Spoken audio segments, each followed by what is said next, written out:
I'm Bill Romolino, as Larry mentioned, and I am a behavioral economist with Time Incorporated.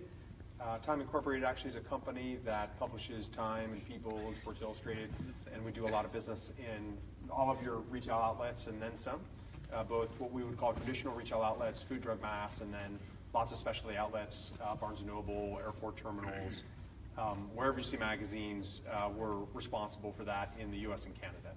So I've been with, I know hopefully I don't look this old, but I've been with Time Inc. since '94, and I've actually been doing research, behavioral economic research with Time Inc. ever since then. And this research study is called Front End Focus. It really is an opportunity for us to talk to customers. We do lots of things. We talk to them in store, we intercept them, and we ask them about what their shopping patterns look like over time, and we have lots of data points to sort of compare and contrast versus history.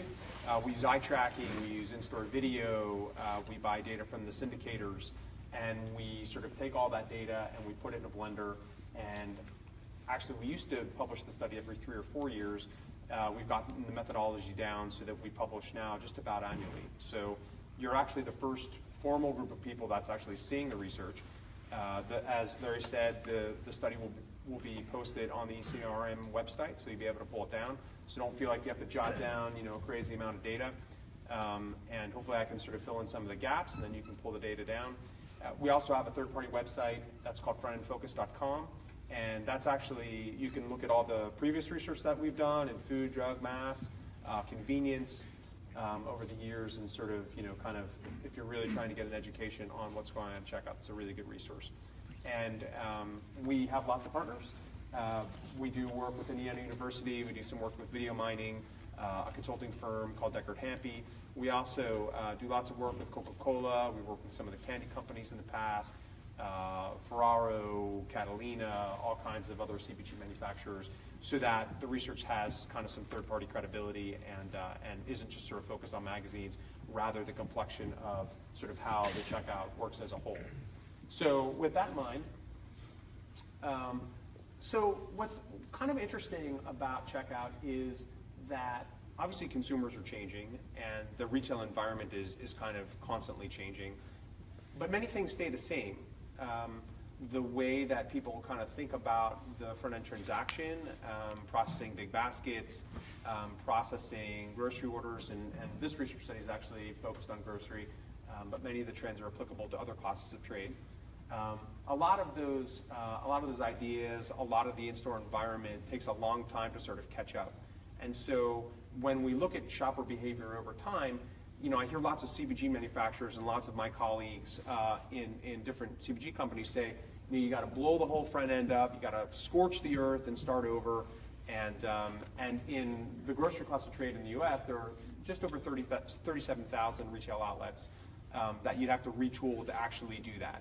Right, so what I tend to see, and again, having done this research since the mid-90s, is that behavior sort of changes consistently, but it's a relatively slow burn. I wouldn't call it a revolution as much as I would call it an evolution.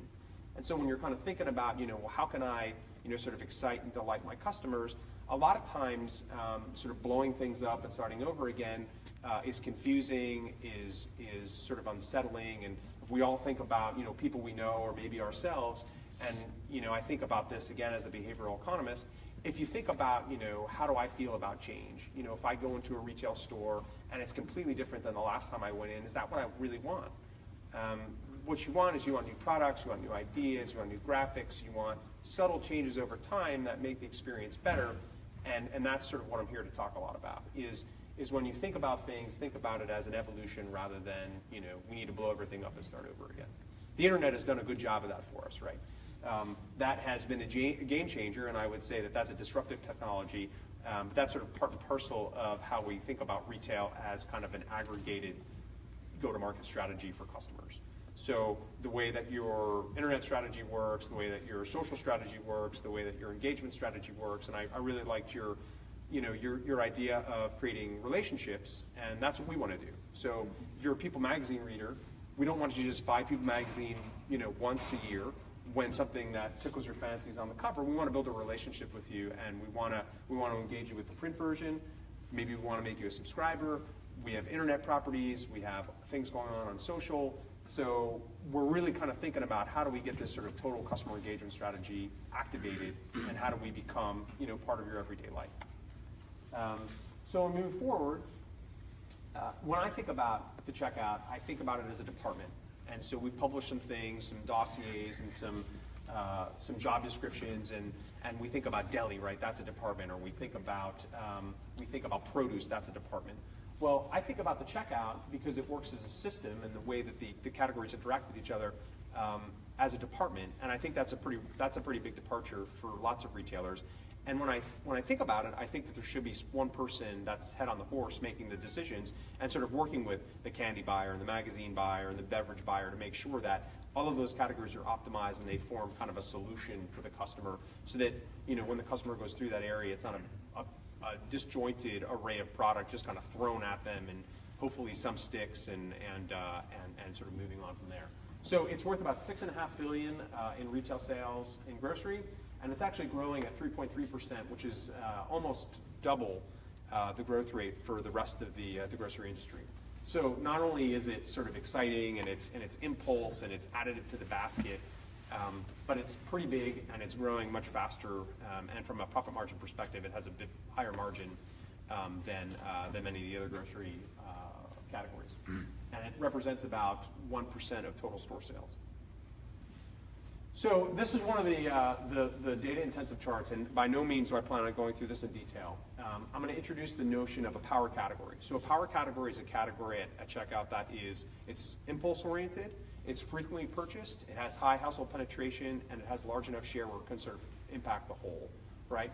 And so what you want is you want to take these power categories, and they need to score high. We have an algorithm where we measure, from a research perspective, all of those 4 areas that I just mentioned, and then we kind of spit out what the power categories look like.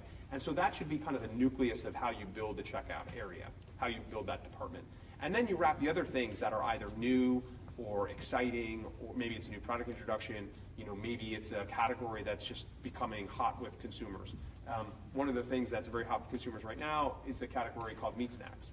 So lots of people, they're sort of trading perhaps some of their discretionary candy dollars towards, kind of diversifying and buying, high protein snacks. Is that going to be an emerging category? It's still relatively small. It's 3% of sales, but it has a pretty high growth rate, and it's something that's in high demand.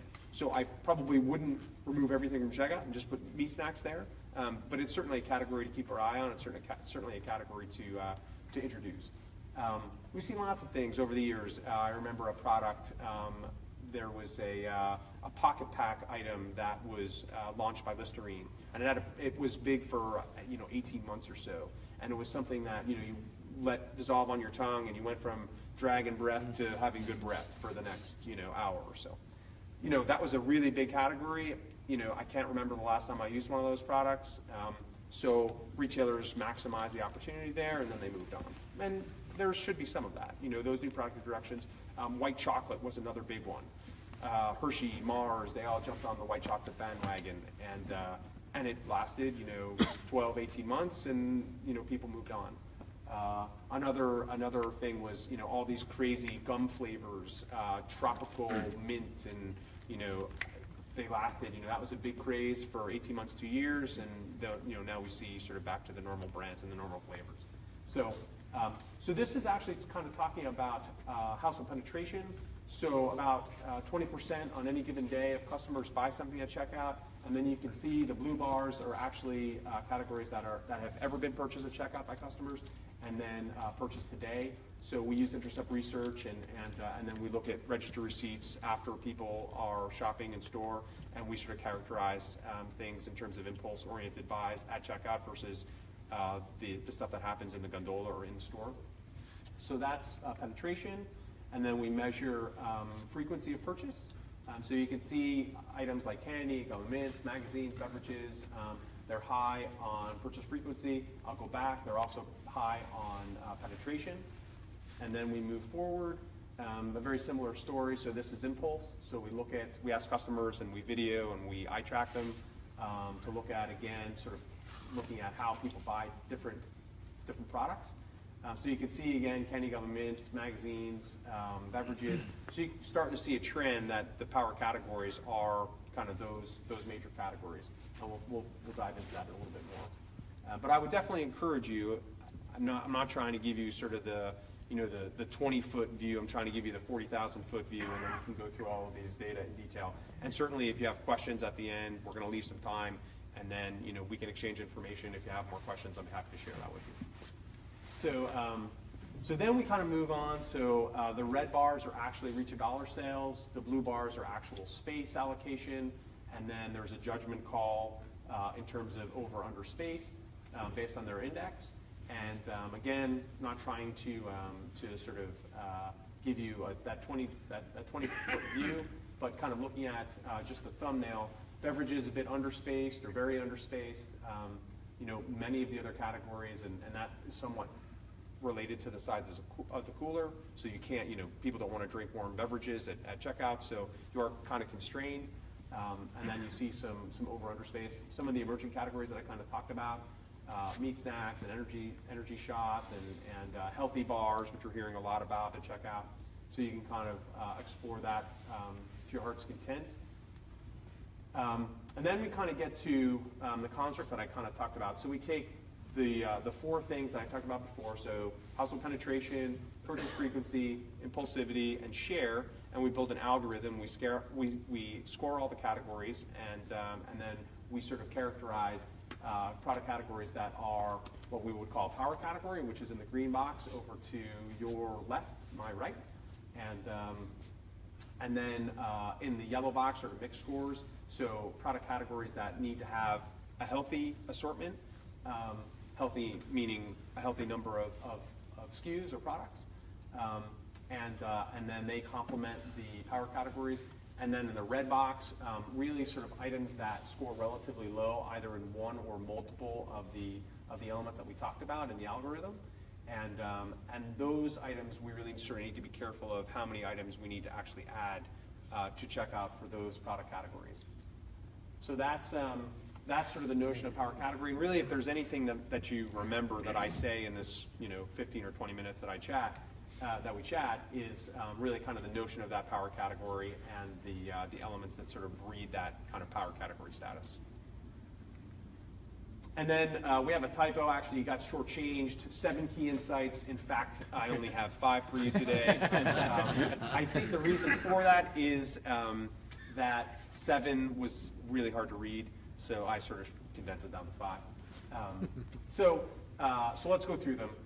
And I like David Letterman lists, so he usually had the top 10, so you're really getting shortchanged if you're a David Letterman fan. But so the first thing is front-end departmental management is really a key strategy. It's a big idea. Putting somebody sort of in a position where they really kind of mediate and moderate what happens and optimizes that P&L. And we have scorecards, we have a job description, we have kind of a structural design as to how a retailer could form around that idea. And we think that that's sort of the best way to optimize the area. And really I work for a magazine company, right? So whether you do that or not, that's something that optimizes and maximizes your productivity. I think it also, sort of with a rising tide, lift all boats. I think magazines would sort of grow as part of that. But I do think that's one of the biggest ideas that we've come up with over time. Continuing to do research around the power categories and really kind of think about that idea of having power categories be the nucleus of the assortment and the categories that are offered, and then wrapping other things around them, I think is a really big idea. And customers consistently tell us that we have beloved items and categories that we love at checkout, and the rest of it is noise. And I've done research with all kinds of things. I've done research with signage. I've done research with floor graphics. I've done research with color. I've done research with visual framing.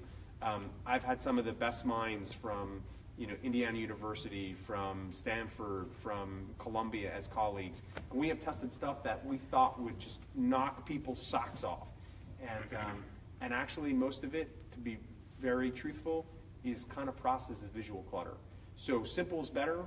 Frank's going to talk to you about checkouts, and he's going to talk to you about fixtures. I think the Leonardo da Vinci of fixtures is when you have a fixture that almost becomes transparent and all the product pops off. if you can accomplish that and really sort of eliminate as much of the noise as you can, I think that's how you really win at checkout. I think SKU rationalization is a really big idea there as well. I think there are just too many items, there are too many categories at checkout. So really kind of thinking about how can I, excite and delight, draw the Pareto curves, do the work, do the analysis, so that you've got your best-selling brands in the top locations from a visual attention perspective. And based on the research that we've done from an eye tracking perspective, customer left, the arm, and the over-the-belt section that's where most of the visual attention is being allocated. We talked a lot about working with the best people, the best minds in the industry relative to insights. So I think constantly upgrading your consumer insights is important. One obvious one where we've done a lot of research, you go into stores trying to shop checkout, there are lots of temporary displays blocking the primary checkout. What's more frustrating customers who are trying to shop? Some of those obstacles.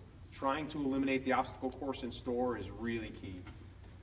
And then looking at new items. There's always new items and new categories that are hot. We talked about listening to customers. We talked about listening to trends. One of the things that we've noticed, and I mentioned it before, healthy items and healthy choices, meat snacks, things like Kind bars and Clif bars and those kinds of things, customers seem to be really interested in. So having said that, Frank's going to talk to you about the in-store environment, share with you some photos. Thank you, Bill. I appreciate it. I'm Frank Bishop. I'm from Innovative Fixture Solutions. We build front-end fixtures and other fixtures throughout retail, all throughout North America. We built about 65% of the fixtures you see at retail today at the checkout. So we have quite a bit of basis for a lot of our information and a lot of product knowledge of what retailers are doing throughout the country. What I'm here to show you today are a couple slides that are going to go through what we're really seeing out in the market with the new fixture programs that have rolled in the past 18 to 24 months. But first I'm going to start off at basically how does this actually happen? Because if you haven't done a fixture program in 10 years or 5 years, you may not be very familiar with the actual process. Just to go through some of those items, I got all the clickers here.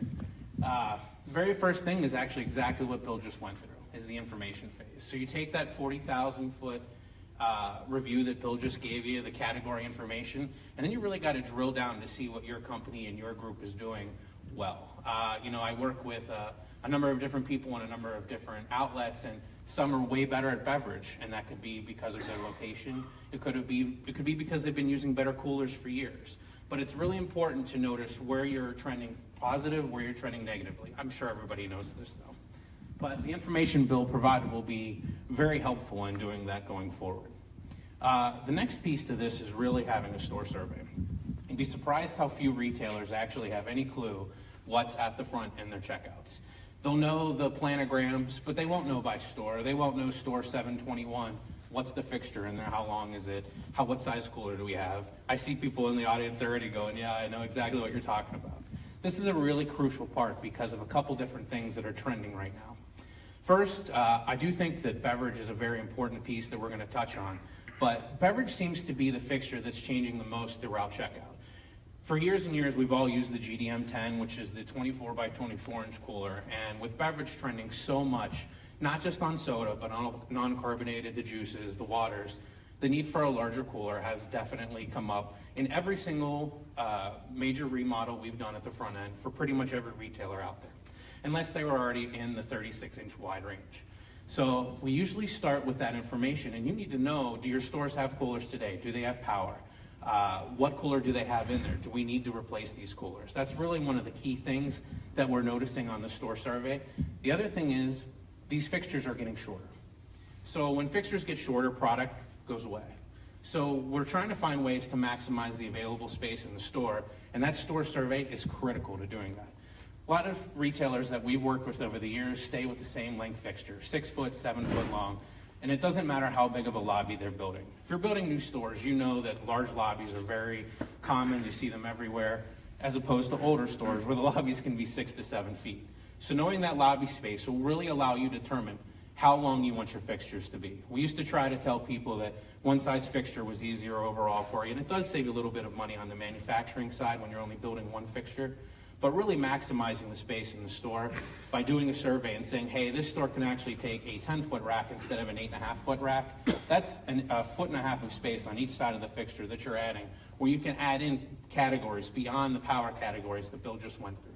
This is really where you're able to add in the new and hot, exciting items and make it modular so that when it does go out of style in 18 months, you can change it to something else. I'm going to actually go through the store survey a little bit more in a minute, but I'm going to go through a couple more of these phases real quick.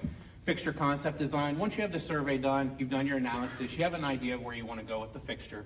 From that point, you should start having some drawings created and passed around through your organization to the different category managers so they can start seeing the space you're looking at. They can start talking with their suppliers on the space they're going to have to work with going forward. And it really does, it's a good time for everybody to start getting engaged, because the worst thing that can happen is somebody gets blindsided halfway through the process and then throws a wrench in, and everything you've done for 6 to 8 months has to start over. The next piece is a prototype. I think that's pretty simple. You want to see it in the stores. You know, it goes back to wanting to hear what your customers have to say. It's really important to put that in a store, hear what the manager says, hear what the employee said, and then hear what the customers who go through those registers say about that fixture, because it is a change for a lot of people, and we're hoping to make it a positive change. Fixture order finalization. Once you have the racks designed, you have the store survey done, you're putting together a whole order, and it'll map out the entire process for you from then on. Planogram and space negotiation begins. You have started showing your customers, or excuse me, your suppliers the space that they're going to have. Now is the time to finalize it. You're finalizing the planogram, you're finalizing the placement dollars. This is a very important part of the process, really, in the approvals for the overall fixture. Store communications and markdowns. This is when you need to start putting those products that are coming off a sale on the markdown rack. It's when you want to start ordering the new products, because it can take up to 6 weeks for a lot of new products to get delivered, and you want to be getting the old products off the rack. So when the reset team comes in to put the new products up, they're not going to have a whole lot of things that are going to go to the back of the store. Fixture production begins. It's pretty simple. Shipping and installation schedules developed out of that fixture order finalization. So the point of this is to tell stores exactly when their install is going to take place. That way they can be fully prepared. There's no surprises. The manager's working that day or has somebody aware of what's going on. And the other thing is, racks, when they come into the store, they come in and they sit in that back room for 2 or 3 days. Stores are going to need to know that ahead of time. Racks begin delivering, install begins. Old fixtures are removed and recycled, and vendors are billed based on the installation recap. Obviously, there's a whole lot more that goes into that, but we can go through that if you have any questions afterwards. Store survey importance. This is the key items that you need to make sure that you're capturing on your store survey. So first, current fixture dimensions, length, width, height. You need to know what's out there today. So if you're going to increase the size in a store, you're going to want to be telling these stores, hey, this fixture is getting larger or getting smaller. So knowing what you currently have in the store today is going to help you be able to further communicate at the end of the day. Current fixture and lane count, pretty obvious things. You need to know how many racks you need for every store. Available lobby space per fixture. That is actually the space of what we call from the end of the belt to the very first gondola. And the reason you want to know that is you need to know how long a fixture can be in your store.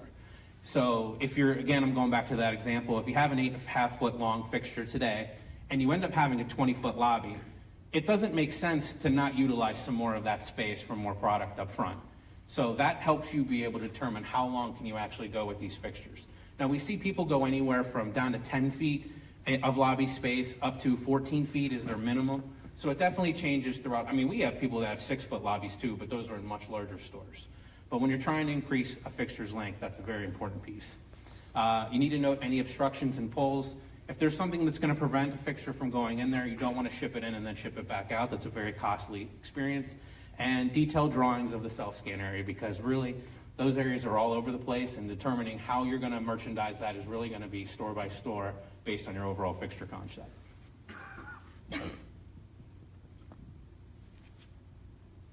Store surveys, here's a couple examples of some of the additional survey lengths and widths that we take because it's very important.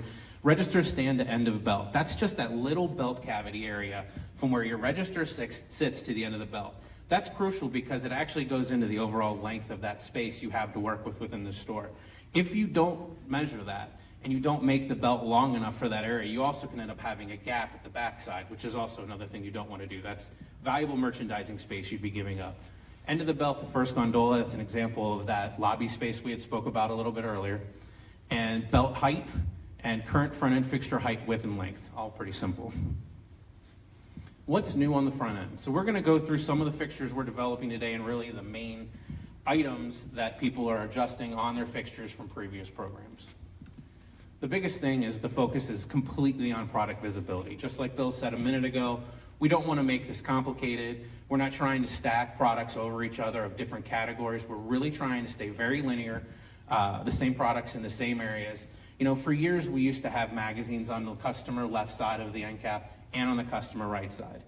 We still do that in certain circumstances, but the ideal thing is to have all of the magazines on the same side. That way the consumer is not looking for multiple places for the same product.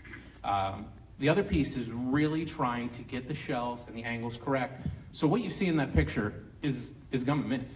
We don't want you looking at the fixture as well. That shouldn't be a part of what you're trying to show your consumers. Alone, just and obviously the LED lights have been gigantic in increasing that visibility across the store. Last year in the programs we did around 22 front-end programs. Over 75% of those programs included LED lights on at least one part of the fixture. It's just another example of the product visibility where everything is really taken into account, that you can see each and every item on there. Each and every item is lit, and really full facing is another important thing. Adding in snacks, that has come up quite a bit because it is a category, again, like Bill just mentioned, it's a category that's growing quickly. Meat snacks are the very first thing that most of our retailers ask us about. Where are people putting these on the fixture? Well, the answer is kind of everywhere. We have some people utilizing end caps for the snacks. We have some doing it in line if they have a long enough section. Snacks still are not what we would deem the power category, as Bill explained, but they are growing quite quickly. I think there's an interesting option here on the right-hand side where a space you usually see gift cards placed. They've actually placed bins for meat snacks. You know, one of the great things about meat snacks and a lot of snack products is the depth required to merchandise them is much smaller than a lot of other items. You know, you need 6 to 8 inches for gum and mints. You need 8 to 12 inches for chocolate. For snacks, it tends to be in the 4-inch range or less. So there's a lot of room and a lot of space to fit these in on fixtures and make it look correct and not like it was an afterthought. Cooler branding and adding in fresh is one of the other biggest items we're seeing out there. Again, we mentioned cooler size. I've seen a few retailers now recently doing 2 coolers on a fixture, one in line for the beverage and one on the end cap to add in fresh items, either fresh juices or even things like sandwiches, milk, eggs. It's a trend we've seen, and we haven't seen a whole lot of numbers on it yet, but I do think it's something we're going to see more of as people are really trying to make this more transactional and more, those are impulse items. They fit all of the categories that it needs to be an impulse item. If you were here last year, Wrigley gave a good speech on their 3 main transaction shopper mind states, reward, refresh, and remind. And I think all these items either fall into the reward or refresh section. And I do believe we'll see more and more of this as we go forward. Self-checkout is another big question we get from most of our retailers because, let's be honest, it's probably the hardest place in the store to merchandise. Our stance on self-checkout is pretty simple. You want your racks, and you want your fixtures, and you want your product in front of the transaction zone. When you try to merchandise around the transaction zone, the minute the consumer walks up there and places their basket down or starts actually processing the transaction, they leave that shopper state where they're where they're reviewing product, where they're in that reward, remind, refresh state, and they go straight to transaction. And finding ways to merchandise your stores before that point is a very important thing that we've been working on at self-checkout. So there's really 2 main ideas. One is the idea you see on the right, where you try to get as much of the power category as you can. That would be an ideal situation if we had a cooler behind it, because you then have the chocolate, the confection section, the magazines, and the cooler. On the left-hand side, you see a queue line. And what that queue is doing is actually creating an area again before where you add in all of the power categories and then some of the secondary categories that Bill went through with you. I have a few more pictures of that actually. This is an example of a retailer we just did this for at the front end. For their self-checkout area, you see the cooler leads in the section, quite a large snack section, gum and mints, and then at the very end you see the magazine section as well. So they are really hitting all of the power categories at the same time, and it's all before the transaction section. Now, one important note I want to make sure on the queue line, we've seen this be successful at self-checkout. This has been a real, it's been unsuccessful when they try to replace regular checkout lanes with this. So it's an interesting situation where this is a great solution in self-checkout where it is such a difficult place to merchandise, but in place of a regular front-end checkout merchandiser, we have not seen consumers respond to this setup. Here's some additional pictures of that queue line area. Long-term change, I have 3 different items on here just to discuss them quickly, and then one more slide. On the left, you see some of the LED screens. We've seen a lot of people testing this. I have not seen it rolled out in any of our retailers yet, mainly because they haven't figured out exactly what they're trying to do with it. Are they trying to brand? Are they trying to sell product? Until they come up with a solution for what this section will be, I don't think we're going to see this in the immediate future, but I think maybe by the next ECRM, we're going to have more of an idea of how this actually plays into the front-end checkout. Second piece is actually twofold, but it is really that branding item we talked about. People adding on fixtures or auxiliary pieces to the rack, and even just gift cards that say your company's name on it. Another section, another area to brand your fixture is really what that's showing you. We have a lot of customers on smaller grocery stores who are choosing to add in lane lights with their name on it. And the bottom is really the long-term piece of this is new belt systems. And how are we going to merchandise around that? And I think that's something that we're all working on the fixture side. I think it's somewhat similar to what we're doing today, but it obviously will be a much smaller rack. And the long-term change, the last piece of this is really the funding. You know, when I started doing this 14 years ago, retailers looked at the fixture as how much profit center, how much cost share money can I get for this fixture? How much are you going to pay an inch to be there? That's changed completely, and I think everybody's sales driven, which is why information like what Bill provided is so important to all of us, because we really do need to drive sales with these fixtures, not just drive that one-time placement fee. But it's important to make sure that the fixtures are still getting paid for, and these are still easy for you to replace on a regular basis, and that people are paying their fair share. And funding has changed quite a bit over the years. So it is something we're keeping an eye on and will continue to. And that's it. So I think Bill and I are now ready for Q&A. Yes, let me interrupt.